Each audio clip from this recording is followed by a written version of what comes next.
Okay, hello. Welcome. This is a bit of a special episode on the podcast. I'm going to share my testimony on the new property that I just moved onto and how it came about, because it was definitely God's timing and God's moving, and really me submitting and surrendering to God's will and letting go of control. So if you've been with me for a while, you know that I have been planting seeds for a piece of land that I could homestead on and have chickens and bees and all that kind of magical stuff. And that's come into fruition. And so when it all began was back in 2019 when my daughter finished high school and left Calgary. She moved out of Calgary, out of the city in Canada that we were living. And so that meant that I didn't have to be in Calgary anymore. And there had been a deep call for me to move to the mountains and the Rocky Mountains. They're incredibly beautiful if you've ever been to Canada. And so I started going on trips and renting tiny homes and rentals and constantly moving out to the mountains, to Canmore specifically, and Golden. I lived in Golden for a little while as well. And so I would rent out my condo in the city and go on these trips. And I started gathering images of what it was that I was desiring, the piece of land that I could build my cabin on and all of that good stuff. And so there was one picture that I gathered that had a bedroom that had floor to ceiling windows, and there was just this lush forest completely surrounding it. And if you've ever been to Alberta, you know what the forest looks like there. It's not lush. But if you've ever been to BC on the west coast in Canada, it's the rainforest, and the forest is incredibly lush. And so I was gathering all these photos with big cedars and all that kind of stuff, and this particular bedroom with floor to ceiling windows. And in my mind, I have a background. I was an interior designer for a long time.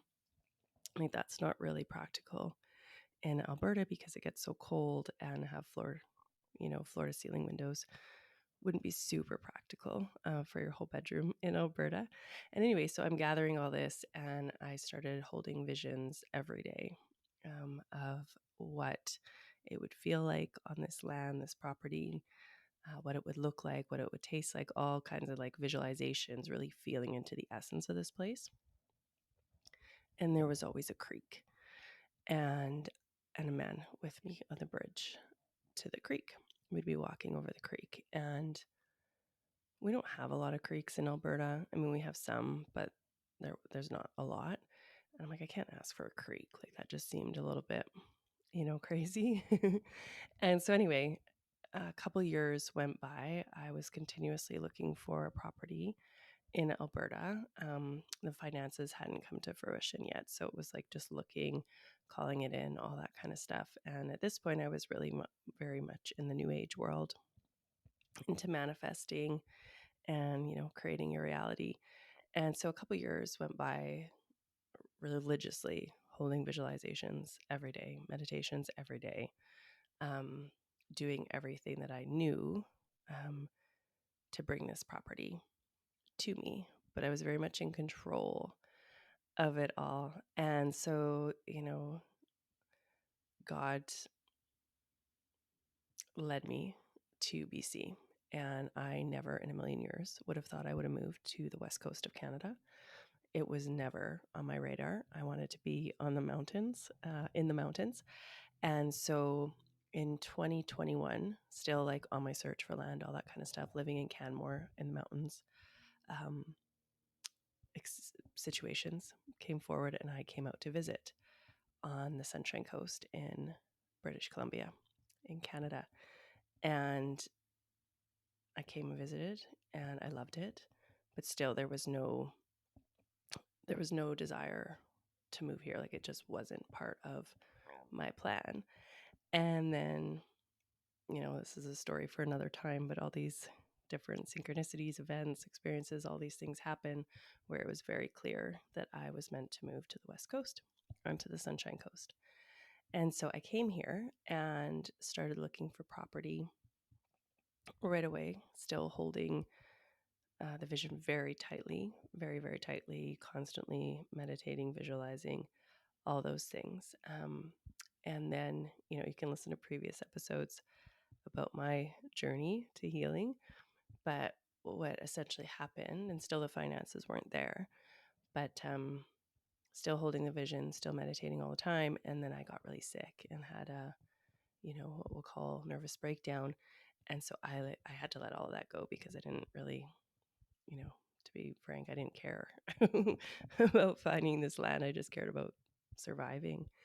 And so I let all of that go. And I've never brought it back, the visualizing, the, sitting in the feelings, all that, that holding it so tightly, I let it all go.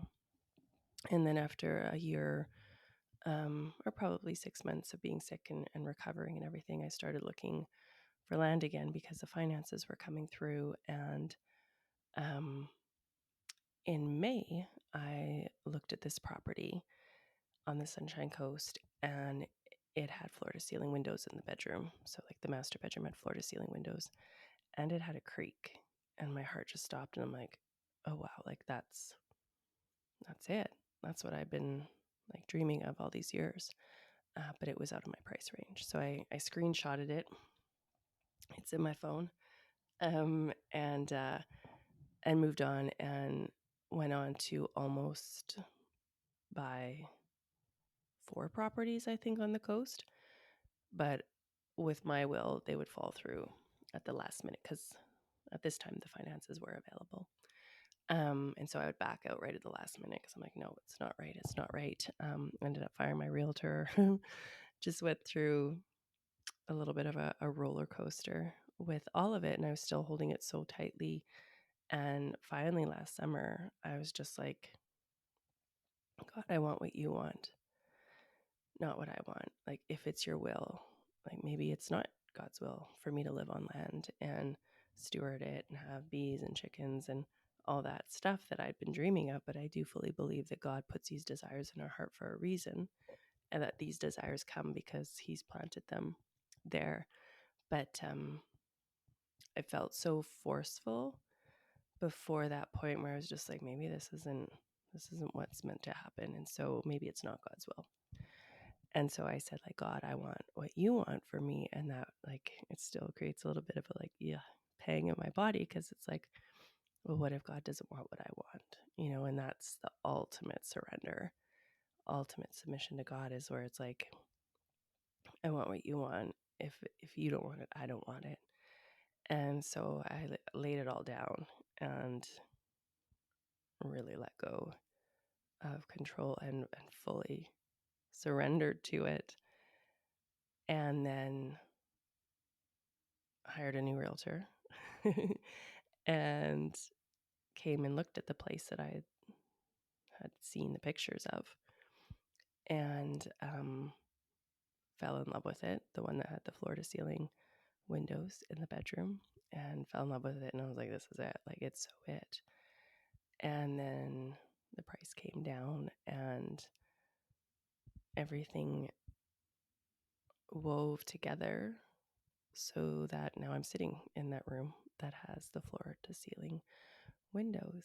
And what happened was, like, when I finally gave it over and let go a bit, I created room for God to move in my life as opposed to holding it so tightly. And maybe you can resonate with holding things so tightly that God has no room to move and to make your dreams actually happen. And so maybe this will inspire you, this testimony of mine of where you can let go a little bit. I just had an image of like a ball of string or yarn, and it's like just unwind it a little bit to make that space, and ultimately it's a space for grace and God to move in your life. And so now I'm here. There's a beautiful creek right outside my window. And it is just absolutely magical. So I hope this might move something in your life that you're desiring, or allow you to create space for something that you're desiring.